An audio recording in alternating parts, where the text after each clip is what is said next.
Right now, the polls are closed. The ballots have been counted. Your Dane County primary election results just ahead. From the Channel3000.com Alert Center, this is News 3 Now at 10. Thanks for joining us tonight. There were no statewide races on the ballot today, but there were some significant local races. None bigger than the race for Madison mayor. We started the day with 6 candidates, and now we are down to 2. We have team coverage tonight of this race. Keely Arthur is at Mayor Paul Soglein's event, and Amy Reed is at Rhodes Conway's party. Let's start with Keely at Laurel's Tavern on Monroe Street. Keely? Well, it's kind of a big turn of events for a man who said he wasn't even going to run, but he, of course, changed his mind following a failed run for governor, and at the encouragement of supporters who wanted him to add 4 more years to his 22 years in office here. Now, Soglin was at the Laurel Tavern earlier tonight. He made some remarks saying that he wants to focus on more affordable housing, eliminate racial disparities, especially in regards to economic issues, and get more Madisonians health insurance coverage. We cannot go backwards. We have to look forward. We have to look to a growing community. We have to look to a growing diverse community, and we have to address the kinds of challenges in regards to job opportunity, in regards to housing. Those critical of Soglin say he has not played nice with the city council or the county. If elected, Soglin tells us he is interested in finally making the Madison public market a reality. Also of note, when Soglin originally wasn't going to run, he actually endorsed Sacha Rhodes Conway, calling her, quote, eminently qualified. He will now have to face off against her in April. And speaking of Rhodes Conway, that's where our Amy Reed joins us live right now. Yeah, thank you, Keely. It is, though the crowd is dwindling out here, they're still very excited. The reality has set in. Their candidate, Sacha Rhodes Conway, has made it past the primary and will face Soglin in April. Now, Rhodes Conway addressed this crowd here just about 40 minutes ago. She gave a big list of thank yous, but said there's still a lot of work to go, but she believes she has a real chance. She told reporters here that even people that voted for Shukla or for Cheeks still had her in mind as their second choice. And like Keely just told you, back when Soglin wasn't going to run for mayor, he endorsed it. They're very excited. I hope you guys can still hear me back there. But she said that she's not going to focus right now on Soglin and his previous almost endorsement for her. Instead, she's looking at the future.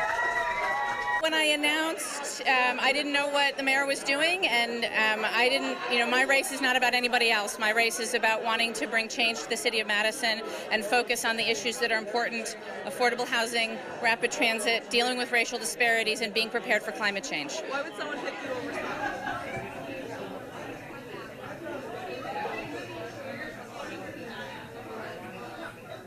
People here say they want change, which is why they went for Rhodes Conway in the first place. And her job now also gives her unique training. Were she to win in April, she's currently the managing director for the Mayor's Innovation Project, which works with mayors all over the country to help implement policy. She also previously served 6 terms as an alder for Madison on the north side. The challenges she looks toward April is to now appeal to voters in other districts like the west side. Precinct by precinct data seems to indicate tonight that that's where she might have fallen behind. Back to you. Amy Reed and Keely Arthur live tonight. Thank you both. Tonight's primary elections also featured 3 Madison school board races. For seat 3, the incumbent Dean Loomis announced he would not seek re-election, so it will now be Christiana Carusi and Kaleem Kerr moving on to compete for his seat in the general election. Seat 4, the most crowded race, incumbent James Howard also not seeking re-election. I'm trying to get the correct numbers on your screen there. 4 candidates were looking to take his spot. Advancing tonight, Janae Muldrow along with Dave Blaska. This is seat 4, which you're looking at right there. As for seat 5, the only seat where the incumbent, TJ Mertz, was seeking re-election, he received the second most votes tonight. He'll be taking on Ananda Murilli on April 2nd. Also on the city level, 4 primary races for Madison City Council. So in the 3rd District, Lindsay Lemmer and Mike Sarro were the top vote getters. In the 12th District, 2 clear frontrunners here, Syed Abbas and Diane Farcetta, are moving ahead. And the 13th District, 4 candidates were in the running. Tag Evers had the majority vote tonight, followed by David Hoffert. And finally, the 15th District, that would be replacing David Aarons. A close race tonight between the 2 top vote getters, Grant Foster and Angela Jenkins. They will both advance to the general election in April. Outside the city of Madison, there were only a pair of primary races. One was in Fitchburg for city council. Janelle Rice leading the way, and she will now square off with Ed Kinney. There are your final numbers. They'll square off in the April election. And in Brooklyn, a primary tonight for village president. It was Britt Singer taking the most votes. Springer taking away the most votes tonight, followed by Jim Bakken. We'll have all those results scrolling on the bottom of your screen and on our website, channel3000.com. So the other big story tonight, weather. There is another snowstorm on the horizon tonight, and it may impact your morning commute with another 2 to 5 inches expected. Meteorologist Dave Caulfield has our first alert forecast from the backyard patio. Dave? Charlotte, that snow is still at least a few hours away for southern Wisconsin, but the timing of this system could be a little bit tricky for some of us as we get ready to start the Wednesday morning commute. Snow will most likely be falling across the area. We're already seeing some light returns closer to Platteville, Dubuque, Iowa, even moving into portions of Greene and Rock County. I don't think that snow is hitting the ground just yet as we're looking in Platteville, and it still looks mostly cloudy on our Queen Bee Radio Skycam. This system is fighting some dry air right now across southern Wisconsin. That may keep us clear, at least on the radar picture for now, but I don't think that will be the case by the time we get to tomorrow morning. In Madison, we're looking at cloudy skies on the WISC-TV Skycam, so no snow falling yet. Temperatures are in the low 20s and upper teens across southern Wisconsin. The wind chill making it feel like the single digits and low teens outside. So the day planner for tomorrow in Madison, snow will most likely be with us by the time we get to about 6 or 7 a.m. with temperatures in the 20s. We'll reach highs in the mid-30s with that snow calming down just a little bit by the afternoon and evening. We'll talk more about potential totals and a weekend storm system on the way in your first alert forecast in just a few minutes. Dave, thank you. We want to pass along an active silver alert just issued tonight. 87-year-old Ruth Verbick is from Green Bay but believes she lives in Monticello in Greene County. She is said to be 5'8", 160 pounds, green eyes, brown hair. She was last seen at 4 p.m. this afternoon wearing a white jacket and white knit hat. Now, take a look at this vehicle. This is what she is believed to be driving, a gold or tan in color 2003 Toyota Camry, Wisconsin plates 433AFN. Police arrested a Beloit High School teacher today. 53-year-old Scott Abbott of Rockford is facing a tentative charge of sexual assault by a child by a school staff person. We featured Abbott in a story last April.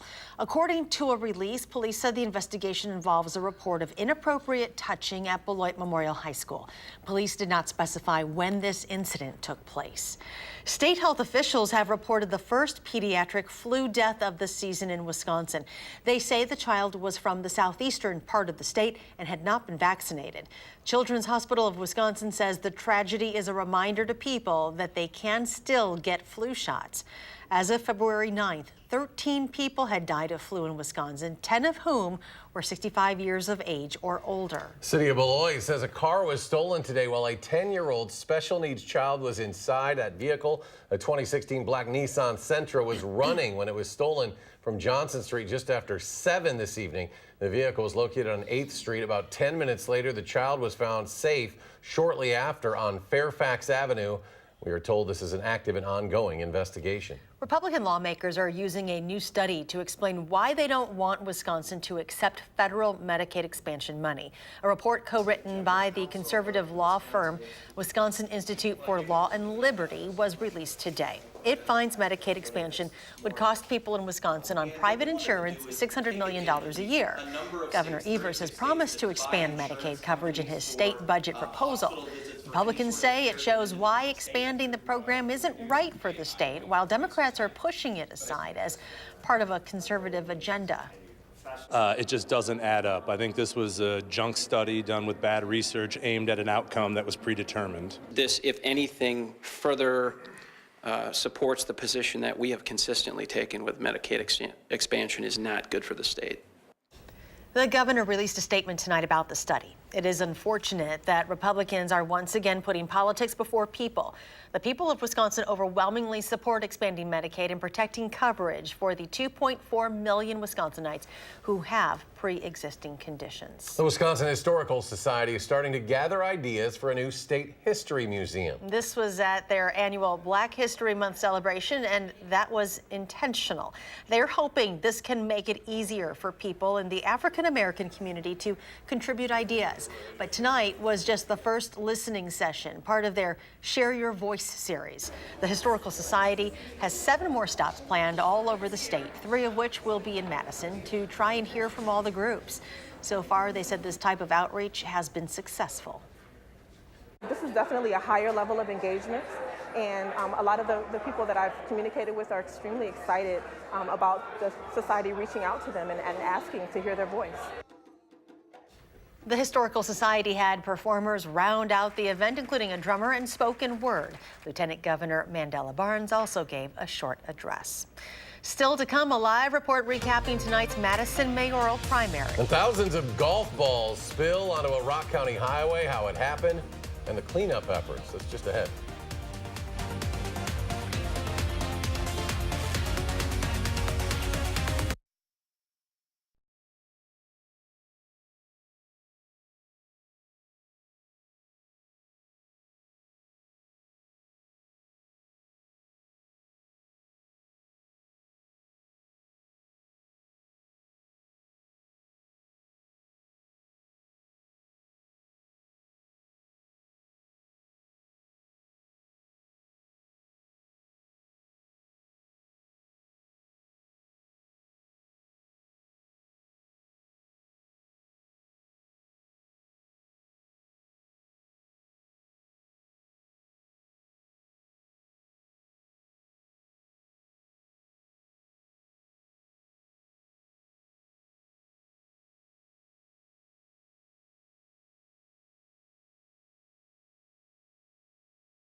Welcome back. Once again, the field of Madison mayoral candidates is now down to 2. Voters hit the polls today for the Dane County primary. Mayor Paul Soglin and Satya Rhodes Conway were the top vote getters in tonight's election. Those two separated by less than 1%. Let's go back to Keeley Arthur, where Mayor Soglin held his celebration tonight. Keeley?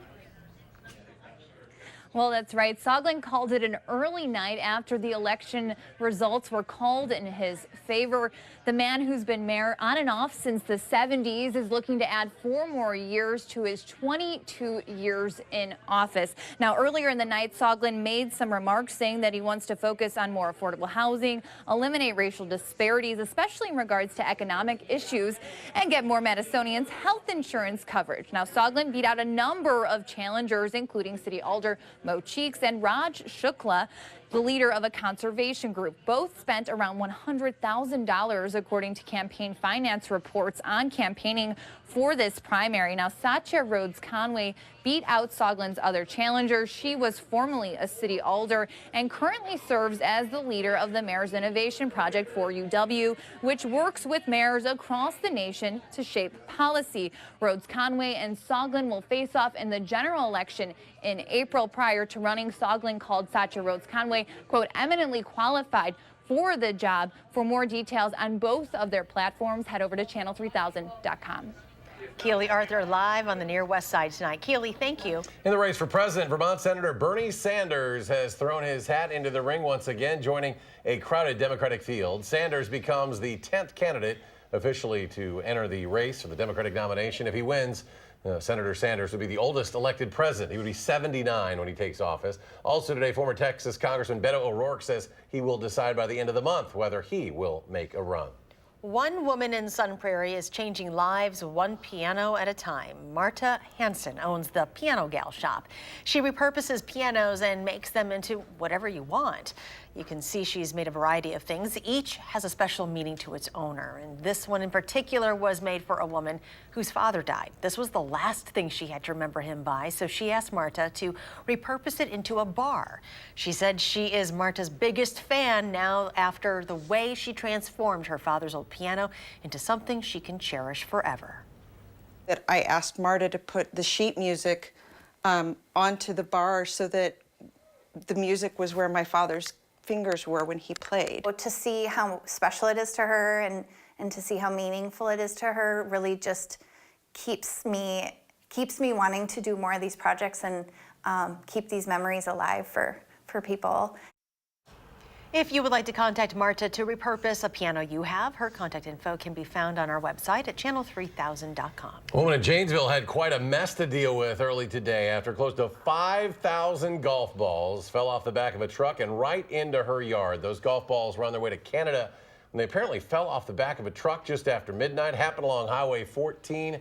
By the time that homeowner realized that cargo had landed in her yard, most of those balls had been scooped up and taken away. But a little bit of a shocker. I guess they were orange golf balls, which cast quite the contrast against all the snow, but gets people thinking a little golf on their minds. It does, and I heard that particular place is actually a par 5, so it's not that bad. That you would need an orange ball to play in this weather. Yes, exactly. And Mother Nature, to go back to the piano story, is playing a familiar tune with this snow on the way. Thank you, folks. Thank you. Winter weather bulletins in effect. What else is new across much of the Midwest? We have winter storm warnings off to the west in portions of Minnesota, Iowa, and also closer to northwestern Wisconsin. For the rest of us, winter weather advisories that go into effect right around midnight for some minor accumulating snow and also some minor ice accumulations possible, especially south and east of Madison. More on that in just a little bit. And we really don't need that much more snow. To be honest, we have a lot of it on the ground still, about 6 to 9 inches for much of southern Wisconsin,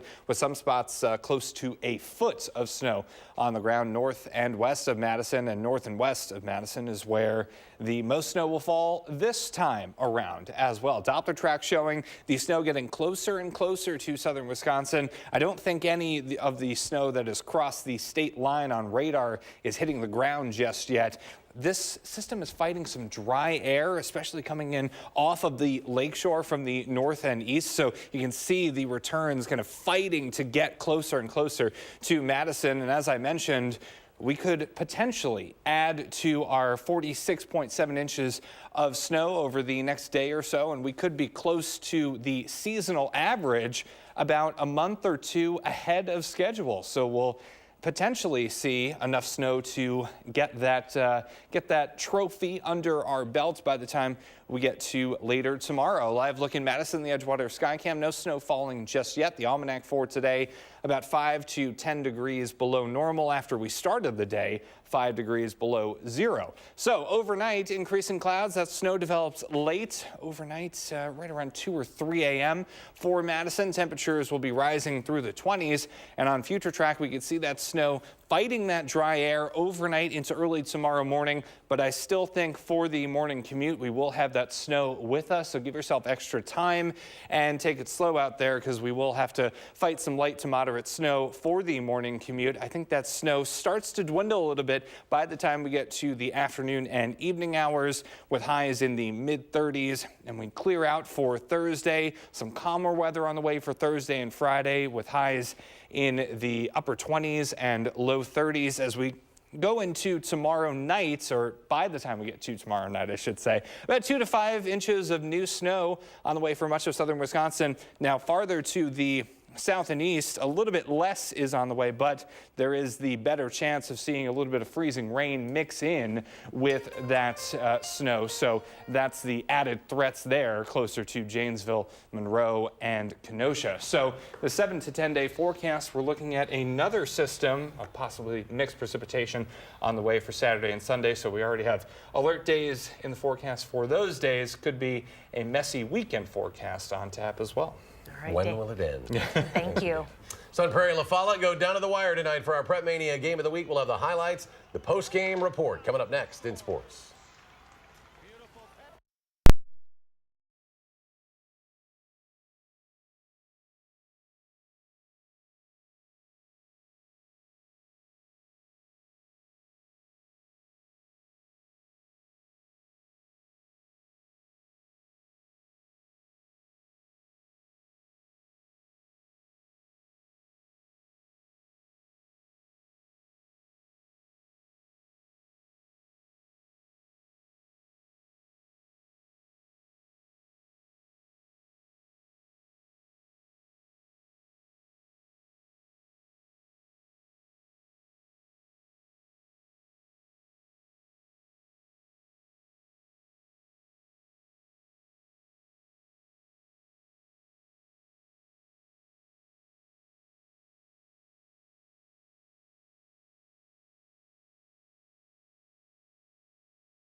Well, it feels like we've had some really good ones this season for our Prep Mania games of the weekend. Tonight was no exception. We had a barn burner tonight on the east side in the battle for second place in the Big 8 between Sun Prairie and La Follette. We pick it up late in the second. Cooper Nelson driving for the nice lay-in. Cardinals up 3.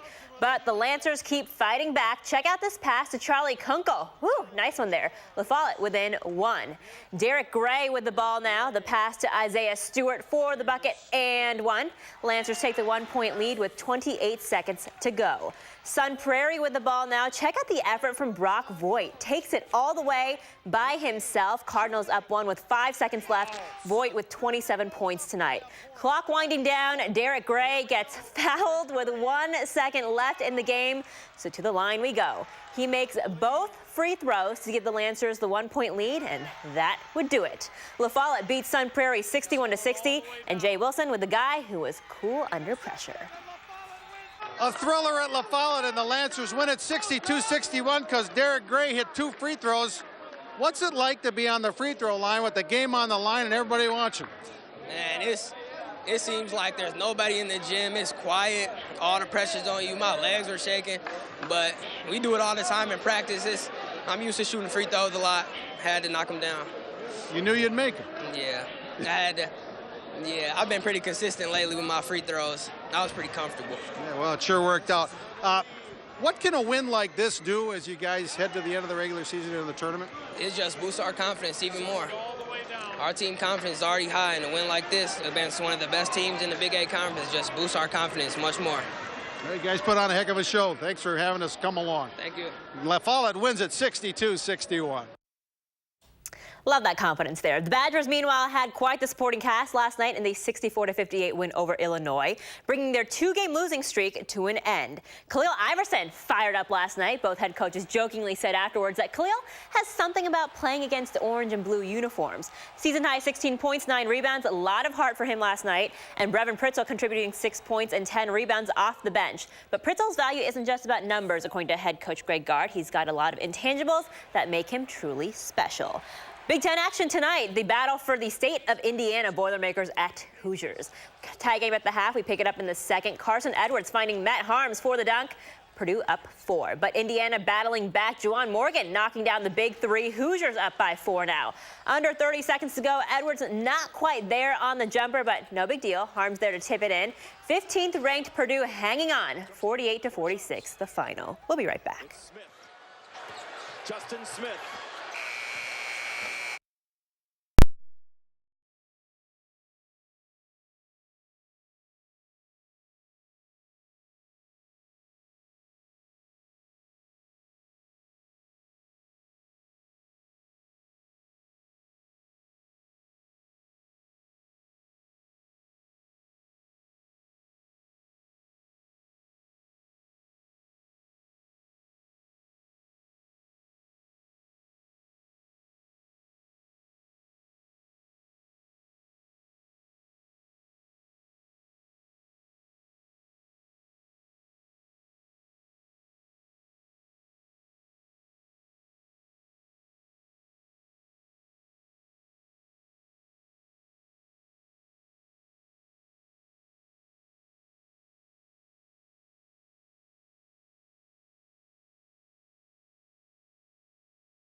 Here is a look at Doppler track. We still do have a lot of dry air in place across southern Wisconsin, so this is not hitting the ground just yet. I do think that as we get into the overnight hours and early morning hours of tomorrow, that will change. Snow is around for the morning commute, so give yourself some extra time tomorrow morning. Thanks for joining us for News 3 Now at 10. Do something good, and we'll see you back here tomorrow.